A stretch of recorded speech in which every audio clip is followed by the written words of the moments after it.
Hi, my name is Lisa. Um, I've been on eBay for about 5 years. So I just kind of wanted to make a video to kind of share some of my experiences and some of my mistakes. So that way maybe you guys can like learn from them, or maybe get some extra pointers along the way. I would have to say in 5 years of doing this, I would say the number one thing to do is definitely research. I see a lot of people put it on their items for way more than they're worth. I mean, it's kind of like common sense. Like when you research an item and say the seller's trying to find an item, and they see one for like $100, and then you see one for like $10, and it's the exact same thing. What is the seller actually going to go for? They're going to go for the $10 one, not the $100 one. So that's where your research kind of comes in and kind of helps out. So you're not wasting your time and wondering why your stuff isn't selling. So that's very important. Also, I would have to say, when researching items, for example, I have like a bottle of perfume right here, and like when I was researching it, like you would see like some for like $100, but they weren't selling. But then you'll see like one for like $70 and it would sell, but then you have like a lot more that weren't selling until they hit like the $50 range. And then you see, green, And then of course, you scroll down and, every once in a while you see like a, 1999 one or whatever. But really, realistically, they were starting to sell like at around $50. So what I would do is when I start seeing them consistently sell like that, I would put a buy it now or a best offer. Now, one thing about best offers, I would never ever accept a best offer right away, because you just never know.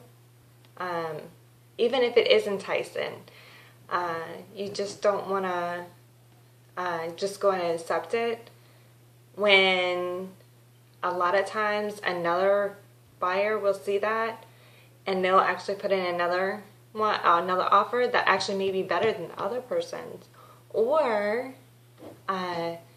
somebody may come along and actually buy it for what you have at the buy it now price because they see that there's offers on it, so they want to go in and get it. So that's one thing I've actually learned, not just to jump into the buy it now, the best offer, but I do like the buy it nows because I know that auctions are good if you don't really, if the price market is all up and down and the prices are crazy where you can't really pinpoint exact price. You have some selling for $10 starting bid, and then you have some, people are bidding in up to like $80. That's when you don't really know what to really start your stuff at. So sometimes going to the active list too as well can always help out. I've found out. But also just research your item. A good site to go to that I also have is worthpoint.com. It costs money, but it shows like auctions that have actually been there for a while, that you can't see on there, so you kind of get a little bit of a basic, especially dealing with like antiques and collectibles, and that's basically kind of what I deal with. So there's some items that I just cannot find, and Google is another good one that's free. You can Google it, Google Images, kind of see what you can find. That's always good. Research is definitely the way to go. And just to give you like a little story to kind of help out, and kind of maybe give you some hope. My dad gave me like probably a set of 600 records, and they were 45s, and some, if you know anything about 45, some of them do really good, some of them don't. Majority of them them don't. And just like records, they're kind of like your Hot Wheel collectors and your comic book collectors. They have to be really good condition for the collector to really want them.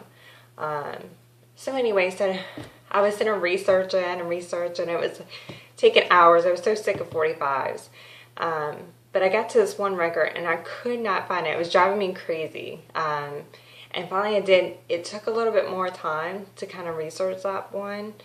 And I don't know, probably about 20, 30 minutes into researching it, I finally found it. And it was because it was a misspelled word. Her name was misspelled. But these records were like in near mint condition. And then kind of found out it was very, very rare. And there was only a few of them that had misspelled her name. So I actually sold them for $600 a piece overseas. So that right there showed me that I have to research. You may get tired of researching. You may just be like, oh, I'm just going to go and sell them as a group or whatever. But do yourself a favor. You just never know. It's like finding a needle in a haystack. There could be like a little treasure that needs to be found. And, you know, my dad, he paid $50 for the whole entire group of 45s. And we made $600 off of one 45, and there was 5 of them that we had that her name was misspelled. So it was quite a exciting find. And you can do that as well. I mean, you have garage sales and yard sales and everything like that you just never know what you find. But you really have to just take the time and kind of research, because I've noticed in 5 years, it's the things that you don't think that will do anything, that when you research it, you kind of get a little bit of a shock. Then there's things that I've seen that I could have swore it was going to do, like really good money, and I get on and it's nothing to it. And so it's very fun to research the stuff and really see what it's really worth. The hard thing is trying to come up with a price, and that's fair, and that's not too high, not too low. But one thing my dad has always taught me is that you can always come down on your price, but you can never go up. So always kind of know that, so you can always relist it. And kind of go from there, and say it didn't sell at $49.99 or something. You know, you can always bring it down, you know, $10 here and there. Or always, you know, you utilize that best offer. You know, if you're kind of looking to get around $30 for it, you know, you can always put $49.99 and, you know, go down, get the best offer, and hope that somebody kind of comes around that pricing, or they actually may just go in and get it at $49, you know. So, and the reason why I do $49.99 is because of the price range on eBay. You know, you hit like a certain price range, and 1 cent could cost you an extra 25 cents. So, that's definitely something to kind of know and to kind of learn. But check out my other videos and stuff, and I'll be sharing some more as time goes on about shipping, and I'm sure I'll come up with some other great ideas to share with you guys. So be sure to tune in. Also, I'm also going to try to put some items that I actually am trying to sell on video, so that people can kind of see a clearer, detailed pictures and kind of move it around the object and talk about it a little bit. So I will be trying to sell some items on YouTube as well, which I think will be a great site to try to start doing something like that. Until then, bye, and thank you for listening. Take care.